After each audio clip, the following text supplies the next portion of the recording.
भाई दुनिया में एकदम से ये क्रिप्टो करेंसीज का शोर क्यों हो रहा है, आइए समझते हैं।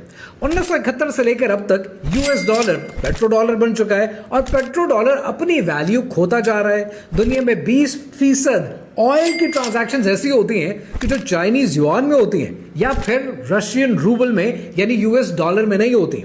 अब इस मसले का हल के लिए अमेरिका ने स्ट्रैटेजी ये अपनाई कि सेंट्रल बैंक डिजिटल करेंसीज के रिजर्व्स को बढ़ाया जाए, यानी अमेरिका उन तमाम डिजिटल करेंसीज में इन्वेस्ट करने को तैयार बैठा है और उनके रिजर्व्स बढ़ा रहा है, जिसका एक यूनिट के बैकिंग पर $1 हो सके।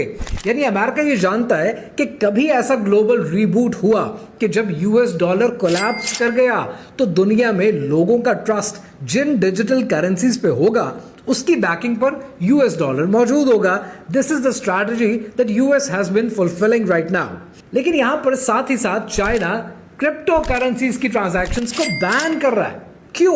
क्योंकि चाइना का अपना डिजिटल युआन मौजूद है, चाइना उसको प्रमोट करना चाहता है। But at the same time Pakistan के अंदर डिजिटल करेंसीज पर, क्रिप्टो करेंसीज पे बहुत काम हो रहा है, रेगुलेशन बड़ी स्पीड में हो रही है। इनफैक्ट हुकूमत ने बाइनेंस के फाउंडर को क्रिप्टो एडवाइजर भी बना दिया है। तो पाकिस्तान बड़ी स्पीड से इसमें भी आगे बढ़ रहा है। आप जब यहां पर ये जानते हैं कि गोल्ड को रिप्लेस किया यूएस डॉलर ने और अब यूएस डॉलर को रिप्लेस कर रही है ये क्रिप्टो करेंसीज, तो सवाल तो बनता है कि इस्लामी तालीमात के मुताबिक और हमारी इक़्तिदार के मुताबिक करेंसी हम कहते किसे? हम करेंसी कहते उस चीज को है कि जिसकी वैल्यू टैंजिबल हो और उसको एक स्टेबल मेजर के तौर पर नापा जा सके, जो रिबा से, जो जुल्म से और जो गरर से पाक हो।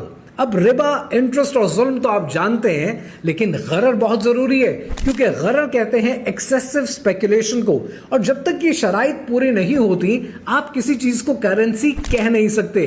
अब ये फैसला आपने करना है कि क्या आपने क्रिप्टो करेंसीज में इन्वेस्ट करना है कि नहीं, क्योंकि आपने अपनी कब्र में सोना है, मैंने अपनी कब्र में सोना है। हर चीज जो आपके मुल्क में लीगल हो इसका हरगिज ये मतलब नहीं है कि वो शरिया कंप्लायंट भी है।